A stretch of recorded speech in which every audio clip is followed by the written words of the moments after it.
once again. This is my Darksiders 2 Apocalyptic difficulty video walkthrough.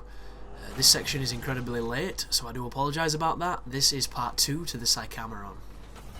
So, one thing you're going to notice in this is there's probably going to be a lot of me wandering around, there's probably going to be a lot of me jumping off the edge, and I've kept a lot of it in because I didn't want to edit too much because it might have made the video a little bit confusing, but some explanations for why the video will be in the state it's in, which I would actually consider to be quite sloppy, is because I believe that this is probably the most confusing dungeon on the game. It's my least favourite.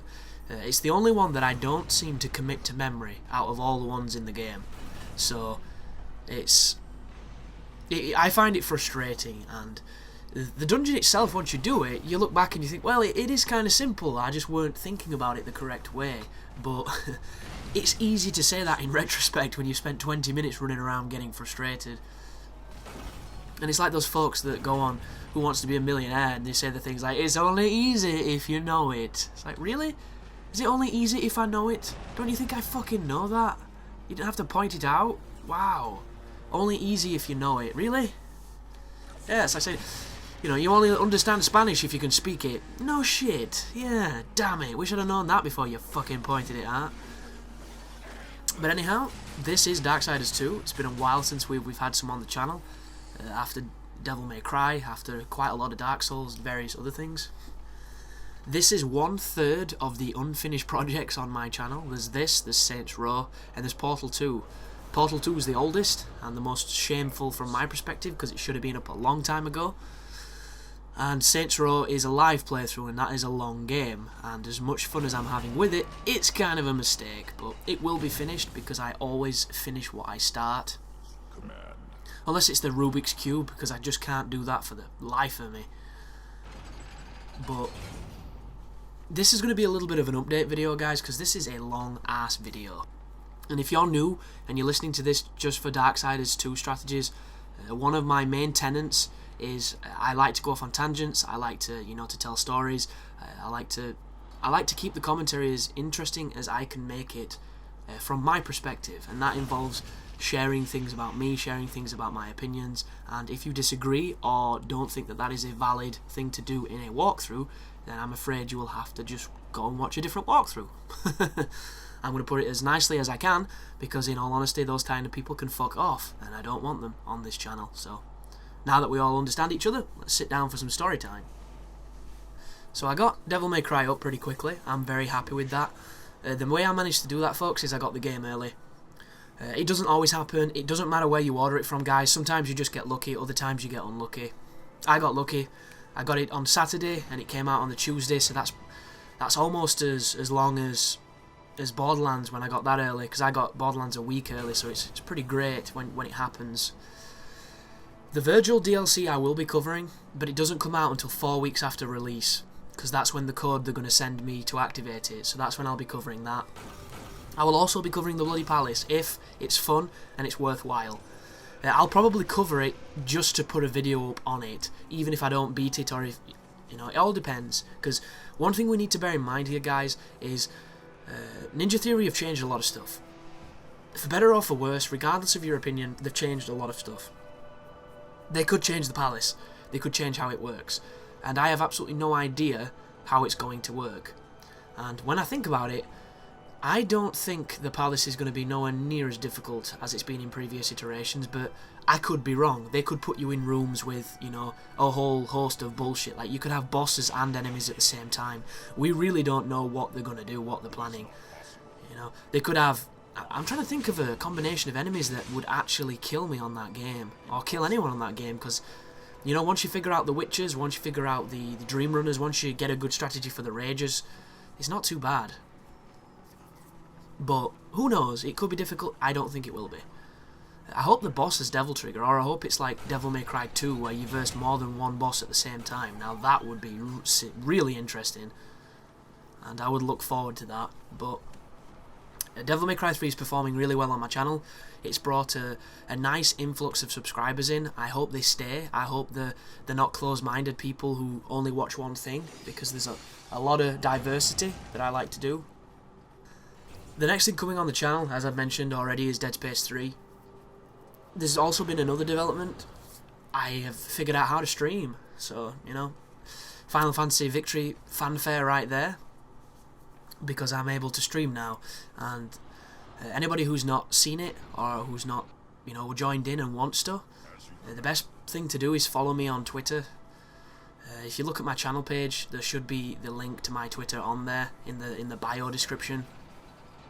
And I generally put out a notification when I'm going to be streaming. There's a couple of things to bear in mind with the stream. I do not own XSplit, so unfortunately there is a lot of limitations with the process. For instance, I can't do a whole bunch of different settings on XSplit because I'm on a trial version and I'm not paying for that shit, fuck that. So the one thing that suffers the most is the audio quality of my mic, because your audio can only be so high. They will not let you go to the highest quality audio. So I'm using a very expensive mic and I sound like I'm using something from Poundland, and it's a massive shame. When I listen back to the streams, it makes me a little bit sad, but everybody seems to be adapting to it, everybody doesn't seem to mind, and they're enjoying themselves, so it's turning out to be, you know, a really cool time. And I love it, actually. I really, really like streaming. It's kind of bites me in the ass though, because I tend to stream for a very long time. I really like streaming. The only detriment to me is the stream is in such low quality that getting highlights from the broadcasts is just not going to benefit me at all. Because when I put them on YouTube and they're in, what is it, like 420p, so they're not high def at all, they're kind of blurry. You know, the mic quality on them is terrible, the audio mixing is terrible, and it's just not going to work to the quality that I like, because, you know, I'm a stickler for high quality. A real stickler for high quality. I can't do with it if it's not. And that is the only problem with streaming. Everything else is great. How I can interact with people, how I can entertain people, how they can entertain me. It's the best way to get to know you know, a YouTuber or somebody that you like to watch, because it's live, it's interactive, and it's fun. Like there's people in the chat, in the streams, who are now going to be really good friends with each other, so when they see each other commenting on the videos, they're going to have more in common, because they're not just, you know, subscribers of mine, they're the people who are all interacting with each other, and it's building the empire that I spoke about a very long time ago in early videos, and it's a very fulfilling feeling. So I'm pretty happy that it's gone that way, if I'm honest. And it's not stupid or ridiculously busy just yet, if anybody's worried about not being able to talk or get their moment in the sun, because I've only got 50 people watching me. The last time I streamed, that was the number I hit, which is apparently a pretty good number for an early stream, so I'm happy about that. So, you want to watch it, feel free to drop by. I'll be trying to stream quite a lot, but it does stop me from making these commentaries, it stops me from making content, it stops me from doing a lot of things, because I lose days when I start streaming. I forget about the time, I forget to eat, we just hang around, have some fun, and it just gets crazy. But Dead Space 3, there's the possibility that I'll be streaming parts of my blind playthrough of the game. So anybody that's wanted me to do a blind playthrough on YouTube, streaming is going to allow me to do things like that.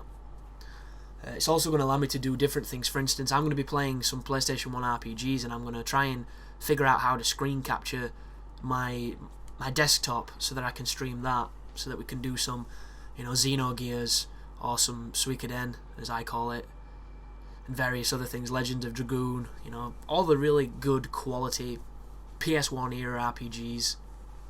But after that, there's Revengeance coming. There is the Hitman High Def collection, but right now YouTube hasn't paid me, and I'm still currently looking for employment. I'm looking for a career, if I'm honest, being, you know, a post-grad.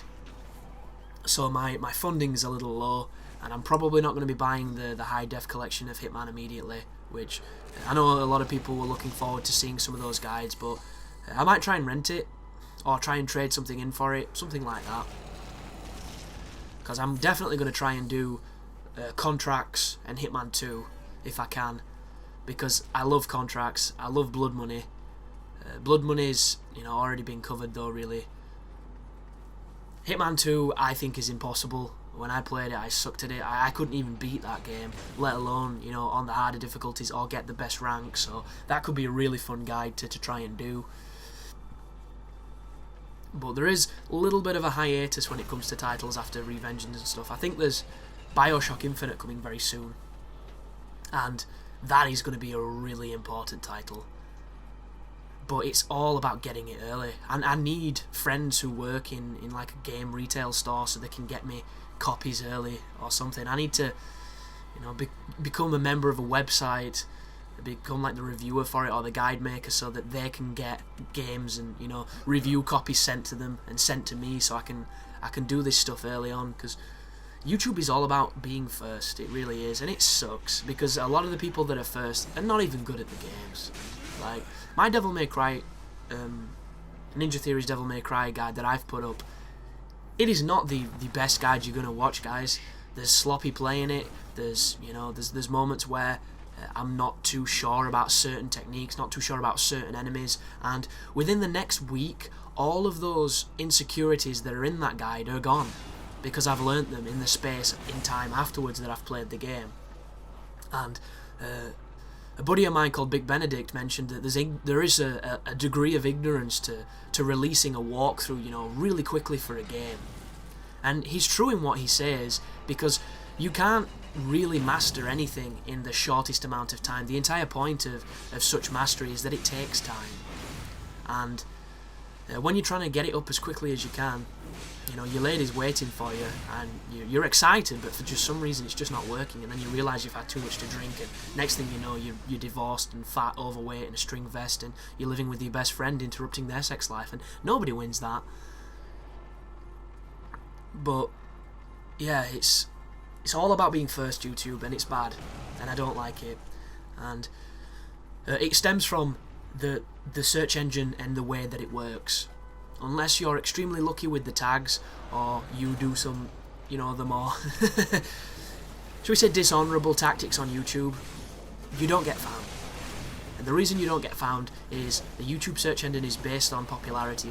It's based on views, it's based on likes. So if somebody has a massive following and they put up a video for Devil May Cry, it could be those, they could die 50 times in the video, they could not even finish the video, they could not, you know, get lost the entire time while they're playing, but because they had 50,000 people watch it, YouTube is going to highlight that one because it's earning them money and they like the money. So a couple of things to bear in mind. And if you're a small YouTuber and you're wondering why your stuff isn't getting viewed, it's because no one can find you. And that is the brutal truth, guys. So do not be disheartened, do not think you're doing something wrong, unless you are doing something wrong, because, you know, you want to put out the best content that you can. You need to put your best stamp on it so that if somebody does drop by, they like it, they enjoy it, and they want to watch more. But a lot of the times, it has absolutely nothing to do with the content, it's just the fact that you're so difficult to find. It really is. You're a voice in a very busy crowd, and everyone's shouting at the same time, and the only people that get the attention, you know, the ones that rise above it for various reasons. And I don't really know why it works that way, but it does. And that's what makes Twitch all the better. Because if you are small and you have, you know, a handful of subscribers, a couple hundred subscribers, you can go on Twitch, start streaming, and you can see the people who really matter. Because I'm currently sitting at 5,000 subscribers, and your views are usually calculated 10% of your subscriber base, because that's generally how it works. They're the dedicated ones. Every so often you will get a slightly higher, you'll get a differential there, but 10% is generally what they say. And if you stream, that is somebody actively taking time out of their schedule, actively trying to you know, spend time with you, or with the YouTuber, with the person that they enjoy. And that just goes to show that these people enjoy what you do, and these people want to get to know you. And I think that definitely highlights the real subscribers from the people that just casually watch. And there's nothing wrong with casually watching. It's just, it's hard to appreciate, you know, people that don't make themselves known. Even though every view is appreciated, unless you're getting 1 million, and then at that point it's just more effort for your accountant. But it's still cool. But speaking of a Zelda-esque game, I was on Twitch earlier today, and I was watching a guy speedrunning Majora's Mask. And apparently, he was on the main page of Twitch when you go to it, so he must be pretty popular. I can't remember his name. He sounded like he was from a country in like East Europe, somewhere along there. He had a very thick accent, but he was speaking English. And he was on the stone tower, or the stone temple, sorry, is what it's called. It's the sandy temple where you use the Mask of the Giants to fight the Beetlejuice worms. I can't really remember much about its name and things. It's been such a long time since I played Majora's Mask, and I do love the game, but my memory's not so great. And he was doing, like, every time you watch a speedrun, you see the same thing happen. The people have figured out the most ridiculous exploits to do silly things that are amazing to watch, but at the same time you kind of think, I was hoping he would do the full dungeon in a super creative way, but instead he's exploiting this weird thing they found. And the particular technique he was doing, he was using a combination of animations to walk on thin air to get to another platform. Which I suppose is legitimate because somebody's figured it out, but it's still kind of weird. And what he was doing is he lined himself up to the hookshot point, he kind of backflipped, slashed his sword, picked up a bomb, immediately backpedaled to the edge of this cliff with his bomb, threw the bomb, backflipped, put his shield up, pulled out a bomb, waited, threw the bomb, backflipped, put up his shield, and he kept doing this, and he was on thin air while he was doing it, and he moved directly backwards. There was no lateral movement, any, left or right. It was all backwards, which could probably be classed as lateral as well. But it was so weird. And he got to the other side, and he kept doing this, and I assume it's the fastest way through the dungeon. But you just sit there watching somebody playing the game of one of the games of an important part of your childhood, and you just think, cheeky bastard,